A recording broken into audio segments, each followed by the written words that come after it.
Hello students, एक बार फिर आपका स्वागत है आपके अपने YouTube channel smart study classes में। तो प्यारे बच्चों, जिस चीज़ का आपको बहुत दिन से इंतज़ार था, आज हम वो चैप्टर स्टार्ट करने वाले हैं जो कि अपने आप में पूरी बुक का सबसे ज़्यादा इम्पोर्टेंट टॉपिक है बच्चों, समाकलन। तो प्लीज़ बच्चों, इस वीडियो को ज़्यादा से ज़्यादा शेयर, लाइक और सब्सक्राइब कीजिएगा, क्योंकि आज हम इस वीडियो लेक्चर के अंदर इस समाकलन का जो पूरा निचोड़ है, यानी कि अगर आपको हम कहें कि पूरा समाकलन समझना है तो उस समाकलन को समझने से पहले आपको ये वीडियो देखना पड़ेगा ही पड़ेगा। बिकॉज इस वीडियो लेक्चर के अंदर आज हम पूरे समाकलन का बेसिक कंसेप्ट आपको समझाने वाले हैं कि समाकलन क्या होता है, किस किस टाइप का समाकलन होता है और वो जो टाइप के होते हैं वो क्या होते हैं, यानी सारी चीज़ें बेसिक कंसेप्ट हम आपको क्लियर कराने वाले हैं आज समाकलन का। आज जो आप समाकलन पढ़ेंगे, मैं समझता हूँ कि शायद ही आपने पहले कभी समाकलन इस तरीके से या इस तरीके का कहीं पढ़ा होगा बच्चों। आज मैं आपको बिल्कुल समाकलन का बेसिक कंसेप्ट कराऊंगा, हर चीज़ से रूबरू कराऊंगा, ये क्यों है, कैसे है, क्या है, ठीक है। तो और इसी वीडियो लेक्चर के अंदर आज हम समाकलन के फॉर्मूला के बारे में भी परिचित हो जाएंगे बच्चों।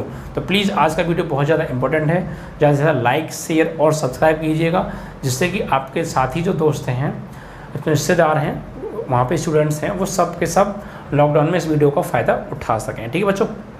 तो आइए बच्चों, टाइम को ज़ाया ना करते हुए आज हम इस चैप्टर की शुरुआत करते हैं समाकलन की बच्चों, ठीक है। देखिए बेसिकली जो समाकलन है, देखिए समाकलन के बारे में हम पढ़ चुके हैं। समाकलन बच्चों कहें तो एक तरीके से हम कह सकते हैं कि हमने अभी तक अवकलन पढ़ा है, अवकलन का अपोजिट होता है, ठीक है। और हम समाकलन की बात करने से पहले अगर थोड़ा सा अवकलन के बारे में देखें कि अवकलन क्या था, तो थोड़ा सा अवकलन के बारे में बात करते हैं, फिर उसके बाद जस्ट समाकलन की बात करने वाले हैं, क्योंकि उसी से हल्का हल्का संबंधित है, बट थोड़ा अपोजिट है। ओके, देखिए बच्चों, अभी तक हमने जो अवकलन में पढ़ा था वो ये पढ़ा था बच्चों कि हमें एक फंक्शन दिया होता था और उसका हम d/dx यानी अवकलन करते थे, और उसका अवकलन करने के बाद हमें f' यानी ये अवकलज प्राप्त होता था, एक डेरिवेटिव प्राप्त होता था। यही तो करते थे बच्चों हम अपने अवकलन में कि हमें कोई फंक्शन दिया है तो उसका हम d/dx निकालते थे, और d/dx निकालने के बाद जो रिजल्ट आता था, फाइनली जो आंसर आता था, उसे हम क्या कहते थे बच्चों, डेरिवेटिव कहते थे, यानी अवकलज कहते थे, ठीक है।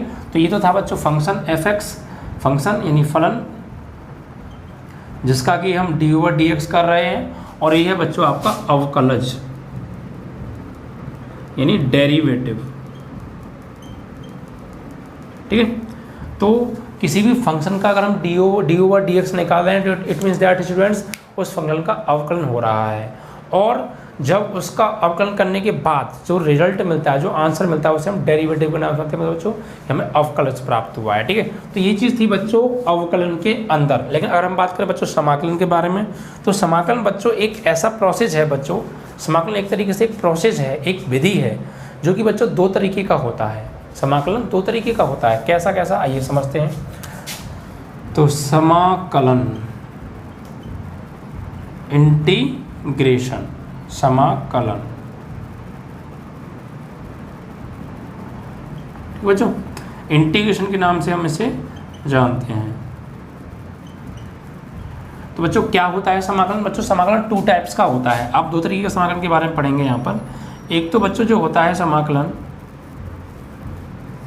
एक तो होता है बच्चों अनिश्चित समाकलन, अनिश्चित समाकलन, यानी हम इसको इंग्लिश में बोलते हैं बच्चों इंडेफिनिट इंटीग्रल, ठीक है, इंटीग्रेशन। और एक होता है बच्चों निश्चित समाकलन,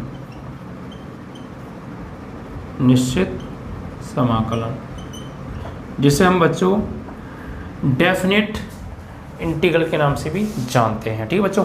तो आपने समाकलन को दो तरीके से दो तरीके होते हैं इसके, आपने पढ़ा। सबसे पहला जो तरीका होता है, मतलब जो पहला टाइप का जो समाकलन होता है वो होता है बच्चों अनिश्चित समाकलन, और दूसरा टाइप का क्या होता है बच्चों, निश्चित समाकलन। दोनों ही टाइप के समाकलन हम इस क्लास 12 में पढ़ने वाले हैं। तो अगर हम बच्चों बात करें कि समाकलन की हमें आवश्यकता क्यों पड़ी, क्यों हमें आवश्यकता पड़ी समाकलन की, तो बच्चों देखिए हम अवकलन में क्या करते थे। अवकलन में अगर मैं थोड़ा सा बता दूं कि हमें एक फंक्शन दिया होता था, उस फंक्शन का हम डिफ्रेंशिएशन करते थे और हम डेरिवेटिव प्राप्त करते थे, ठीक है। अगर हम बच्चों मैं ये कहूँ कि हमने फंक्शन से डेरिवेटिव तो प्राप्त कर लिया अवकलन की हेल्प से, फंक्शन से f(x) का हमने डेरिवेटिव किया, d/dx किया, तो हमने डेरिवेटिव प्राप्त किया, यानी उसका एफ डैश एक्स प्राप्त कर लिया। अगर मैं आपसे ये कहूँ कि मुझे एफ डैश एक्स से वापस उस फंक्शन पर जाना है जिसका कि ये डेरिवेटिव है, तो मैं कैसे जाऊँगा? तो बच्चों फिर हमें ज़रूरत पड़ी समाकलन की। ठीक है, किसकी? समाकलन की। यानी बच्चों अनिश्चित समाकलन की अगर हम बात करें, इस समाकलन की अगर हम बात करें तो समाकलन बच्चों एक प्रोसेस है। समाकलन क्या है? एक प्रोसेस है, एक विधि है जिसकी हेल्प से हम जो है किसी भी डेरिवेटिव के फंक्शन को प्राप्त करते हैं। ठीक है, ठीक है। अब बात करेंगे बच्चों हम समाकलन, निश्चित समाकलन के बारे में। तो निश्चित समाकलन क्या है, क्या होता है निश्चित समाकलन, और इसके अंदर हम क्या क्या पढ़ने वाले हैं, किस टाइप के सवाल को हम पढ़ने वाले हैं बच्चों। देखिए बच्चों, ये लगभग यही चीज़ है, निश्चित समाकलन भी, अनिश्चित समाकलन भी, इंटीग्रेशन इनडेफिनिट इंटीग्रल भी बच्चों सेम है। क्या?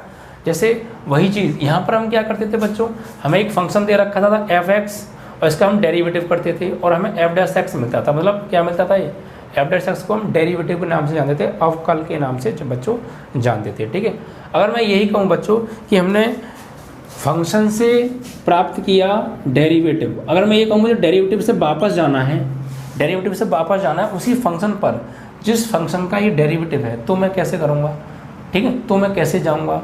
तो अगर किसी डेरिवेटिव से आप उस फंक्शन तक पहुंचना चाहते हैं जिसका कि ये डेरिवेटिव है, जिस फंक्शन का ये डेरिवेटिव है, उस डेरिवेटिव की हेल्प से आप, उस डेरिवेटिव की मदद से आप जो है उस फंक्शन तक पहुंचना चाहते हैं वापस जिसका कि वो डेरिवेटिव है, जिस फंक्शन का कि वो डेरिवेटिव है, तो फिर आपको बच्चों निश्चित समाकलन का यूज़ करना पड़ेगा।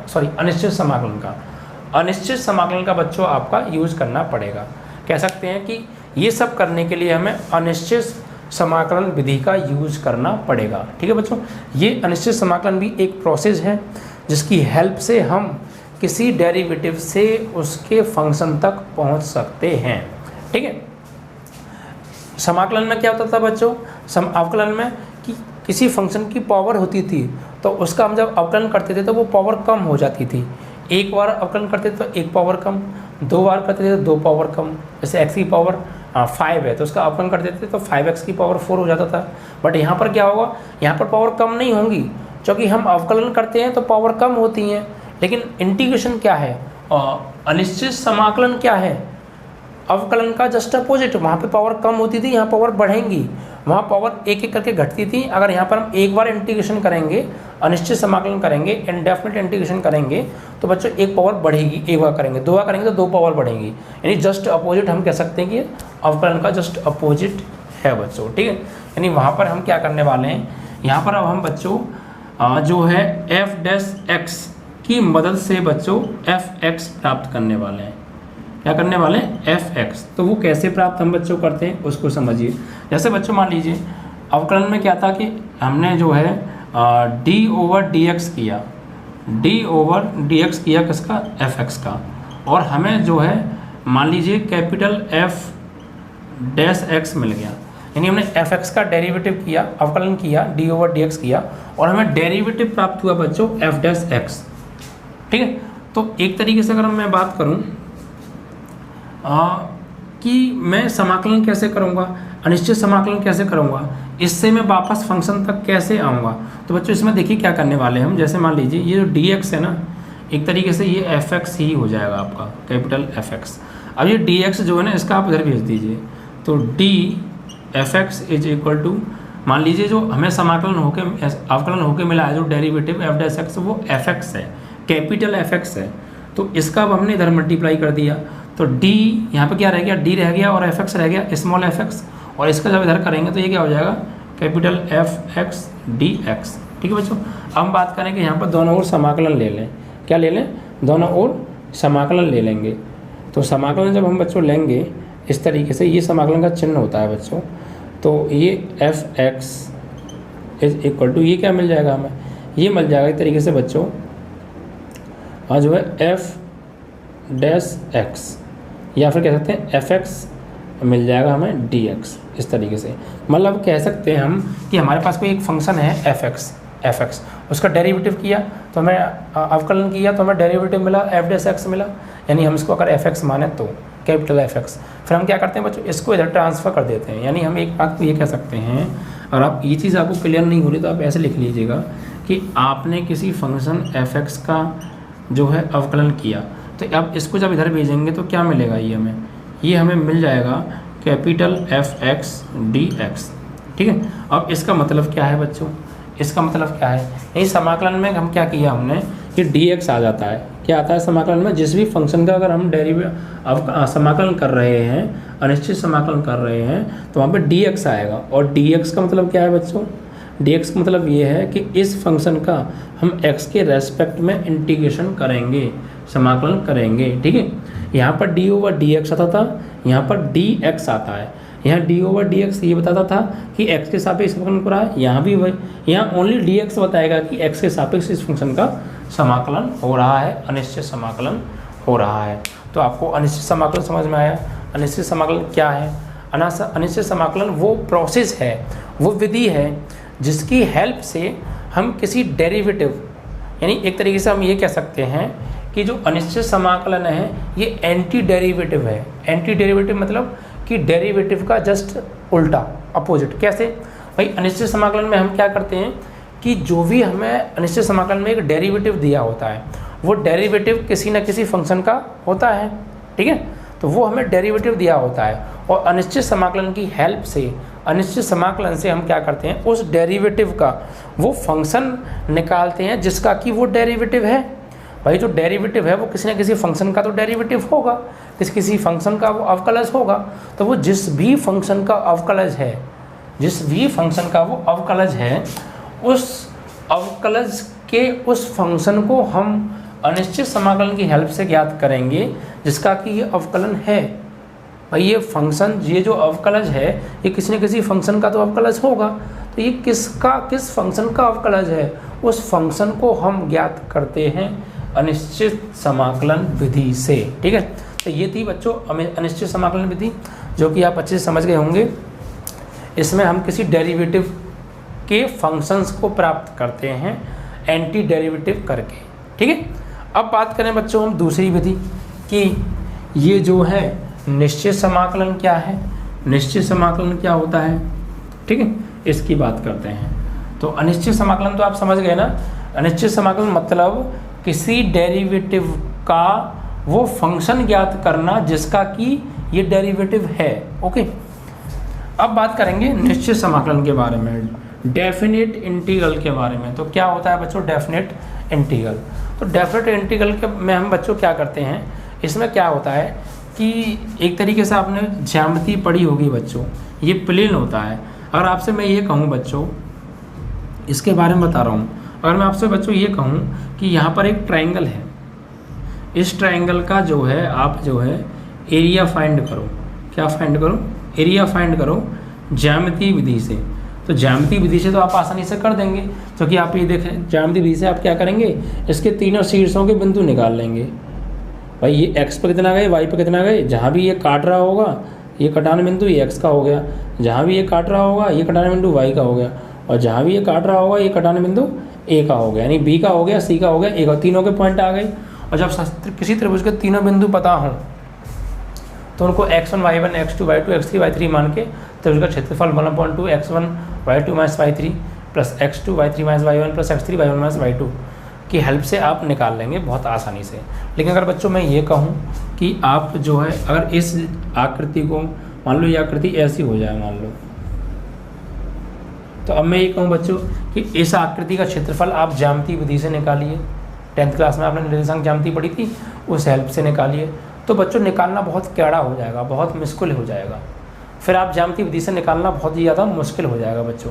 अगर मैं आपसे ये कहूँ कि दो कर्व हैं इस तरीके से, मान लीजिए ये एक कर्व ये था, ये भी कर्व है, मान लीजिए अब हमारे पास दो परवलें हैं और ये दो परवलें एक दूसरे को प्रतिच्छेद कर रही हैं इस तरीके से, और मैं कहूँ कि इन दो परवलों के बीच का एरिया फाइंड कीजिए, तो आप कैसे ज्ञात करेंगे।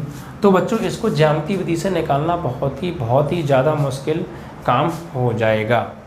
लेकिन बच्चों ऐसी आकृतियाँ, ऐसी जो 2D में या 3D में ज्योमेट्रिकल जो है आपकी आकृतियाँ होती हैं, उन आकृतियों के एरियाज़ को निकालने के लिए ही हम निश्चित समाकलन विधि का यूज करते हैं। तो आप समझे बच्चों, निश्चित समाकलन विधि का कहाँ यूज होता है, ये भी एक प्रोसेस है।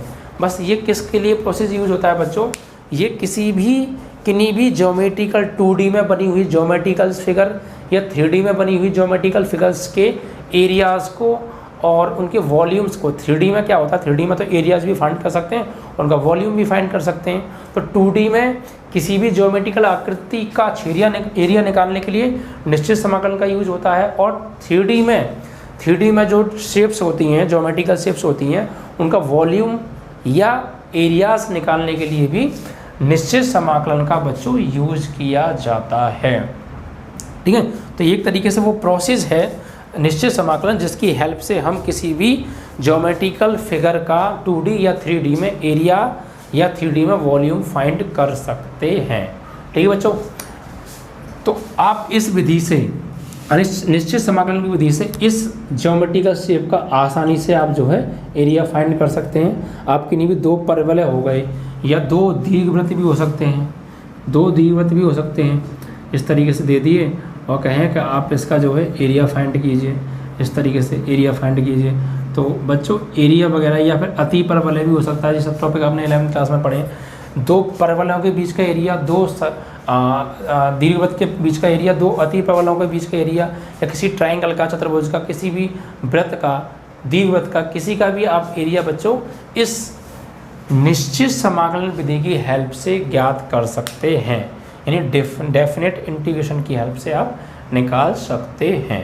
ठीक है बच्चों, तो इसमें क्या होता था बच्चों निश्चित समाकलन में, निश्चित समाकलन में तो बच्चों ये होता था कि कोई भी आपको डेरिवेटिव दिया होगा, वो कोई भी एक आपको फंक्शन दिया होगा और वो फंक्शन किसी न किसी फंक्शन का डेरिवेटिव होगा। तो इस तरीके से मान लीजिए कैपिटल f(x) दिया होता था और इसका हम जो है डेरिवेटिव ज्ञात करते थे, इस तरीके से f(x) मिलता था हमें।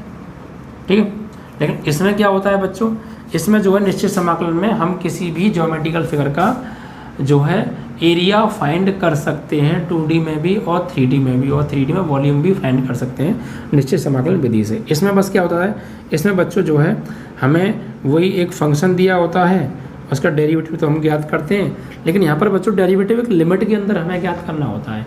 यानी यहाँ पर हमें कुछ लिमिट दे रखी होती हैं A to B, और हमसे कहेंगे कि इस फंक्शन का आप जो है निश्चित समाकलन यानी समाकलन ज्ञात कीजिए, लेकिन x = a और b के बीच में। ये बाउंडेशन रख दी जाती है यहाँ पर कि इन लिमिट्स के बीच में ही आपको एरिया फाइंड करना है, इन लिमिट्स के बीच में ही आपको एरिया कैलकुलेट करना है। ठीक है, तो निश्चित समाकलन में हमें किसी भी फंक्शन का किसी फंक्शन का इंटीग्रल निकालने के लिए कुछ लिमिट्स की बाउंडेशन लगा दी जाती है और उन लिमिट के दायरे में रहकर ही हम उसका इंटीग्रल फाइंड करते हैं। ठीक है, तो ये था निश्चित समाकलन और ये था बच्चों आपका अनिश्चित समाकलन। अनिश्चित समाकलन में क्या करते हैं, कोई भी जो भी हमें डेरिवेटिव दिया होगा वो डेरिवेटिव किसी न किसी फंक्शन का डेरिवेटिव तो होगा ही होगा, तो उस डेरिवेटिव की हेल्प से हम उसके फंक्शन को ज्ञात करते हैं, तो अनिश्चित समाकलन विधि का यूज़ करते हैं। और किसी भी 2D या 3D प्लेन में किसी भी ज्योमेट्रिकल शेप्स का एरिया या वॉल्यूम फाइंड अगर करना हो तो वो बच्चों हम निश्चित समाकलन विधि की हेल्प से करते हैं। ठीक है बच्चों, तो ये था निश्चित समाकलन और अनिश्चित समाकलन का कंसेप्ट। ठीक है, समाकलन 2 टाइप का होता है, निश्चित समाकलन और अनिश्चित समाकलन। तो आपने निश्चित समाकलन और अनिश्चित समाकलन दोनों को समझ लिया, क्या हम निश्चित समाकलन की हेल्प से करते हैं, क्या हम अनिश्चित समाकलन की हेल्प से करते हैं। ठीक है, अब बात करेंगे बच्चों थोड़ा सा समाकलन के चिन्ह के बारे में। ठीक है, कि समाकलन का चिन्ह क्या होता है। थोड़ा सा मैंने यहाँ भी यूज़ किया था, लेकिन मैंने अभी आपको चिन्ह बताया नहीं था, तो थोड़ा सा आपको अजीब सा लग रहा होगा। अब मैं इसके चिन्ह के बारे में बात करने वाला हूँ, समाकलन के चिन्ह के बारे में।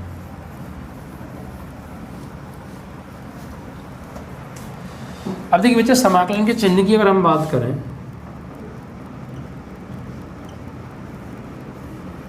तो बच्चों समाकलन का जो चिन्ह होता है, जो सिंबल होता है बच्चों, वो होता है इस तरीके से।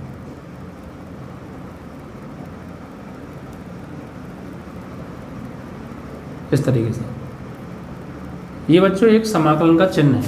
अब आपको ये क्या है, एक तरीके से बच्चों ये एस जैसा है, आप गौर दें, ऐसा आपको एस दे रखा हो और आपके इन किनारों को पकड़ के आप थोड़ा सा खींच दें तो लगभग ये वैसा ही बन जाएगा।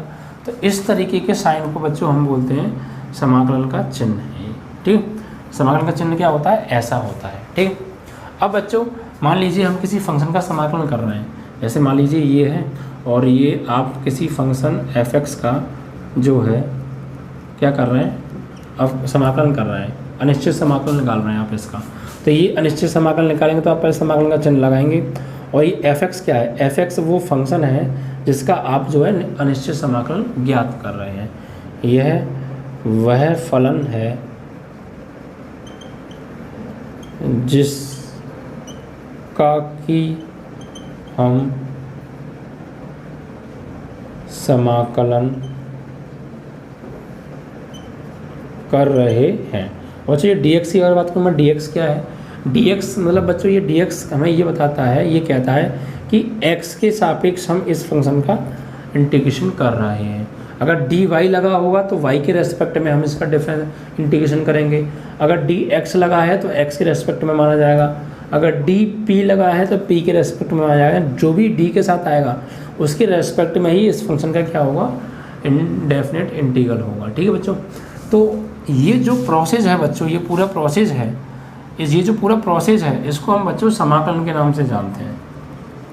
ठीक है, ये पूरा जो प्रोसेस है इसको समाकलन के नाम से जानते हैं बच्चों। ठीक है, और ये जो फंक्शन है इसको हम समाकल्य के नाम से जानते हैं। और बच्चों इसका जब हम समाकलन करके जो हमें फाइनली आंसर मिलता है बच्चों, मान लीजिए कैपिटल f(x) मिला, तो जो फाइनली जो हमें रिजल्ट मिलता है उसको हम बोलते हैं बच्चों समाकल्य, समाकल यानी इंटीग्रेटेड। ठीक है, इंटीग्रेटेड, इसको इंटीग्रेशन के नाम से जानते हैं, इनको इंटीग्रल के नाम से जानते हैं, इसको इंटीग्रल्स, और इसको इंटीग्रेटेड के नाम से जानते हैं। मतलब ये जो पूरा प्रोसेस यूज़ हो रहा है वो इंटीग्रेशन है। ये जो फंक्शन है जिसका कि हम इंटीग्रेशन कर रहे हैं उसे समाकल यानी इंटीग्रेटेड के नाम से जानते हैं। और जो फाइनली हमें रिजल्ट मिलता है, जो आंसर मिलता है, उसको हम समाकल यानी इंटीग्रेशन के नाम से, इंटीग्रेटेड के नाम से जानते हैं। इंटीग्रेटेड नहीं तो इंटीग्रल्स यानी इंटीग्रल्स के नाम से जाना जाता है, इंटीग्रल्स के नाम से जाना जाता है। ठीक है, तो बच्चों ये था सिंबल ऑफ इंटीग्रेशन, जिसको आप भली भांति समझ गए होंगे। अब कुछ और इम्पोर्टेंट बातें हैं जो कि बच्चों समाकलन में यूज होती हैं। जैसे अगर हम बात करें कि समाकलन का नियतांक, एक बच्चों समाकलन का नियतांक और होता है।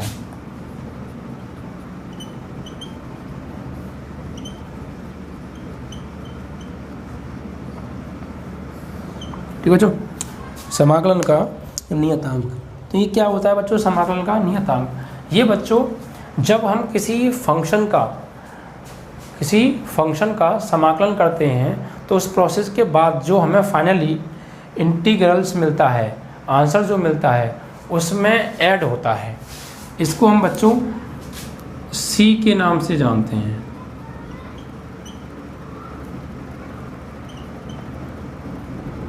ये जो सी होता है, जब हम किसी भी डेरिवेटिव का हम अनिश्चित समाकलन की हेल्प से फंक्शन प्राप्त करते हैं, ये जो हमें रिजल्ट मिलता है उसमें प्लस होता है ये सी। ठीक है, और इसी को हम बच्चों समाकल का नियतांक कहते हैं। ठीक है बच्चों, जैसे मान लीजिए हमने एक बार अभी पीछे किया था कि मान लीजिए आपने इंटीग्रेशन किया किसी फंक्शन f(x) का dx, तो आपको क्या मिला, कैपिटल f(x) मिला। ठीक है, कैपिटल f(x) मिला। और अगर आप बच्चों इसका डेरिवेटिव किया था, आपने डेरिवेटिव किया था किसी फंक्शन f(x) का, ठीक है, तो आपको क्या मिला था बच्चों, आपको हमने माना था कि कोई कैपिटल f(x) मिलता है। ठीक है, और अगर आप बच्चों डेरिवेटिव करें, या f(x) मिलता है, अगर आप बच्चों डेरिवेटिव करें किसी f(x) प्लस c का, तो क्या होगा बच्चों, तो ये c क्या है, ये तो कांस्टेंट है, इसका तो जब डिफरेंशिएशन करेंगे तो 0 हो जाएगा, तो हमें क्या मिलेगा, वही मिलेगा, एफ डैश एक्स ही मिलेगा। तो ये क्या, अगर हमने एफ एक्स का किया तब भी हमें एफ डैश एक्स मिला, एफ एक्स प्लस सी का किया तब भी हमें एफ डैश मिला। क्यों?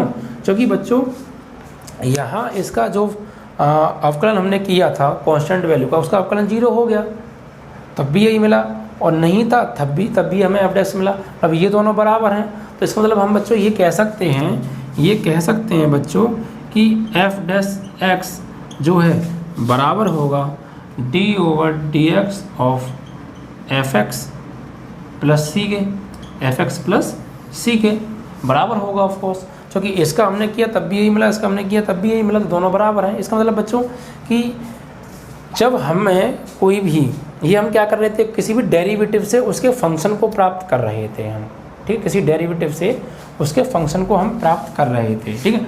अगर बच्चों में मान लीजिए कोई फंक्शन दिया है, तो हमें फंक्शन दिया है और उसका डेरिवेटिव निकाला, और फिर उसका डेरिवेटिव हमको दे दिया कि अब आप इस डेरिवेटिव की हेल्प से इस डेरिवेटिव का वो फंक्शन प्राप्त करो उल्टा। जैसे हमें यहाँ पे एफ एक्स दिया होता था, और एफ एक्स से हम क्या निकालते थे अवकलन में, डी एक्स हम निकालते थे, एफ डैश एक्स निकालते थे। तो अब मान लीजिए अब समाकलन में क्या होगा, समाकलन में हमें ये दे रखा होगा डेरिवेटिव, और इसकी हेल्प से हम इस डेरिवेटिव का फंक्शन ज्ञात करेंगे जिसका कि ये डेरिवेटिव है। तो हमें कोई भी डेरिवेटिव दिया होगा, एफ डैश एक्स दिया होगा, और अनिश्चित समाकलन की हेल्प से हम कहेंगे कि उसका आप जो फंक्शन निकालिए जिसका कि वो डेरिवेटिव है। तो अब हमें क्या पता बच्चों कि जो हमें डेरिवेटिव दिया है वो अवकलन हो क्या आया होगा, कि वो ये वाला फंक्शन होगा या ये वाला फंक्शन होगा। क्योंकि हमने जब इसमें सी नहीं था तब भी इसका एफ डैश एक्स आया, और जब इसमें सी है तब भी एफ डैश आया। तो हमें क्या पता कि यार ये उस फंक्शन का डेरिवेटिव है जिसमें सी था ही नहीं। हमें क्या पता ये जो एफ डैश एक्स हमें दिया होगा, हमें क्या पता ये जो एफ डैश एक्स है ये उस फंक्शन का डेरिवेटिव है जिसमें सी नहीं था, या उस फंक्शन का डेरिवेटिव है जिसमें सी था। तो दोनों से सेम आ रहा है, हमें क्या पता किसका है। हमें जब डायरेक्ट ये दे देंगे तो क्या हम इन दोनों सेम है, क्या हम ये डिफाइन कर पाएंगे यार कि इसका डेरिवेटिव है इसका डेरिवेटिव है, नहीं पता कर पाएंगे। क्यों? क्योंकि अगर मान लीजिए ये उस फंक्शन का डेरिवेटिव हुआ जिसमें सी था, तो उसका डेरिवेटिव करके अवकलज करके जो सी का 0 हो गया होगा, और हो सकता है उसमें सी ना भी हो। तो हम ये बात श्योर नहीं कह सकते कि यार क्या ये एफ डैश एक्स क्या वो डेरिवेटिव उस फंक्शन का डेरिवेटिव है जिसमें सी है या नहीं है। इसी वजह से हम बच्चों आंसर में सी प्लस करके चलेंगे। क्यों? क्योंकि वापस हम क्या कर रहे हैं, वापस हम एफ डैश एक्स से फंक्शन पे जा रहे हैं, और हमें क्या पता ये जो फंक्शन ये वो वाला फंक्शन है, हमें क्या पता ये जो फंक्शन मिलेगा हमें क्या ये वाला फंक्शन है या ये वाला फंक्शन है, मतलब जिसमें सी नहीं था वो वाला है या जिसमें सी था वो वाला है। हमें क्लैरिफाई कर ही नहीं पाएंगे, तो क्लैरिफाई नहीं कर पाएंगे, तो इसलिए हम बच्चों सी जोड़कर चलते हैं, क्योंकि हम ये मान के चलते हैं कि ये वो वाला फंक्शन है जिसमें सी था। ठीक है, इस वजह से हम समाकलन जब करते हैं तो उसका फाइनल जो आंसर आता है उसमें सी को ऐड करके चलते हैं, जो कि समाकलन के नियतांक के नाम से जाना जाता है। ठीक है बच्चों, तो ये था बेसिक कंसेप्ट समाकलन का। यहाँ हमने समाकलन के बारे में पढ़ा। समाकलन 2 प्रकार का होता है, अनिश्चित समाकलन और निश्चित समाकलन, उसके बारे में पढ़ा। ठीक है, और किस तरीके से हम जो है समाकलन का यूज़ करेंगे किसी डेरिवेटिव के फंक्शन को ज्ञात करने के लिए। ठीक है, यानी अनिश्चित समाकलन में हमने क्या पढ़ा था कि अनिश्चित समाकलन में हमने पढ़ा था कि हमें कोई डेरिवेटिव दिया होगा, यानी किसी फंक्शन का अवकलन करके जो रिजल्ट आएगा, वो अवकलन करके जो रिजल्ट आया होगा अवकलज डेरिवेटिव, वो हमें दिया होगा, और हमसे कहेंगे कि इस अवकलज का जो है आप इस अवकलज के उस फंक्शन को ज्ञात कीजिए जिसका कि ये फंक्शन है। तो हम अनिश्चित समाकलन विधि का यूज़ करेंगे किसी डेरिवेटिव से उस डेरिवेटिव के फंक्शन तक पहुंचने के लिए। ठीक है, और निश्चित समाकलन के बारे में हमने पढ़ा। निश्चित समाकलन क्या है कि किसी भी तल में, या वो 2D हो या 3D हो, अगर 2D होगा तो किसी भी ज्योमेट्रिकल फिगर का हम एरिया जो है निश्चित समाकलन की विधि से निकाल सकते हैं, और 3D में हम किसी ज्योमेट्रिकल फिगर का एरिया या वॉल्यूम भी हम जो है निश्चित समाकलन विधि की हेल्प से ज्ञात करेंगे। बस निश्चित समाकलन विधि में कुछ लिमिट्स दे रखी होती हैं, कुछ बाउंडेशन दे रखी होती हैं एक्स की वैल्यूज़, उन लिमिट्स के अंदर ही हमें इंटीग्रेशन करना होता है। ठीक है, तो ये था बच्चों कंसेप्ट डेफिनेट इंटीग्रेशन और इनडेफिनेट इंटीग्रेशन का, निश्चित समाकलन और अनिश्चित समाकलन का। अब बच्चों हम बात करेंगे कुछ फार्मूलाज का। ठीक है, कुछ फॉर्मूलों का, जो कि बेसिक क्वेश्चंस हम उन फॉर्मूलों की हेल्प से निकालेंगे।